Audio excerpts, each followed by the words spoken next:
বহরমপুরে হতাশাকো পরিদর্শন করলেন অধীর রঞ্জন চৌধুরী। বেশ কিছুদিন থেকেই হতাশাকো নির্মাণের কাজ চলছে। আজ সেই কাজ পরিদর্শন করতে যান বহরমপুরের প্রাক্তন সাংসদ অধীর রঞ্জন চৌধুরী। সাংসদ তহবিল থেকে সাংসদ থাকাকালীন তিনি এই হতাশাকো সংস্কারের জন্য কাজ শুরু করিয়েছিলেন। সেই কাজ পরিদর্শন করতে আসেন আজ অধীর রঞ্জন চৌধুরী। পাশাপাশি প্রশাসনের কাছে দাবি রাখেন নতুন ব্রিজ তৈরির পাশাপাশি পুরনো ব্রিজ যেন দেখভাল করা হয়। হতাশাগো আর বহরমপুর একে অপরের সঙ্গে পরিচিত। যখন থেকে বহরমপুরের জন্ম তখন থেকে হতাশাগরেরও জন্ম। এই হতাশাগর বিশেষ করে বহরমপুর শহরের যেটা উত্তর পাট আছে, সয়দাবাদ থেকে আরম্ভ করে খাগড়া, এই বিস্তীর্ণ এলাকা, এদিকে কাশিমবাজার, এই যোগাযোগের একটা মাত্র রাস্তা হচ্ছে হতাশাগর। ব্রিটিশ জমানায় তৈরি হয়েছিল হতাশাগর। তখন এত গাড়িও ছিল না, এত মানুষও ছিল না, এত যাতায়াতও ছিল না।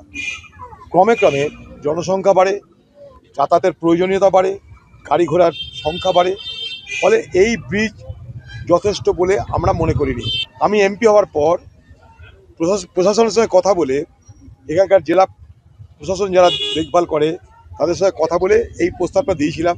এখানকার জেলা শাসক যিনি আছেন বা এখানকার প্রশাসন যারা আছেন তারা এটা মেনে নিয়েছিলেন, ফলে আমরা কিন্তু করতে পারছি। এই টাকাটা যখন আমি এমপি ছিলাম, এখন না, যখন ছিলাম তখন বরাদ্দ করা টাকায় এই কাজটা শুরু হয়েছিল।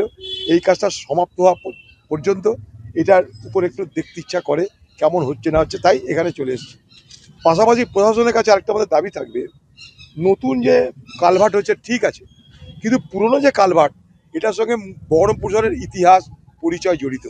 তাই পুরনো যে কালভার্ট সেইটাকে রক্ষণাবেক্ষণ করে যাতে সেটাকে অন্তত অন্তত চলাচলের জন্য বা রক্ষা করার জন্য, মানুষ সেটাতে যাতায়াত করবে ঠিক আছে, এখানে ফুটপাত হবে, ফুলের গাছ বসবে, সব ঠিক আছে, কিন্তু যেটা আমাদের ঐতিহ্য, হতাশাগো আমাদের ঐতিহ্য, সেই ঐতিহ্যটাকে বাঁচানোর জন্য প্রশাসনের কাছে আমাদের তত দাবি থাকবে যে এই নতুন সাঁকো করার সঙ্গে সঙ্গে, নতুন কালভার্ট করার সঙ্গে সঙ্গে পুরনো যে কালভার্টের বাংলা যে সাঁকো, তাকে যেন রক্ষণাবেক্ষণ করে মেনটেন করে ঠিকঠাক করে দেওয়া হয়। বহরমপুর থেকে নিজস্ব প্রতিনিধি রিপোর্ট, এনএম নিউজ। আরও খবরের আপডেট পেতে সাবস্ক্রাইব করুন আমাদের ইউটিউব চ্যানেলটি আর বেল আইকনে ক্লিক করুন নোটিফিকেশনস পেতে।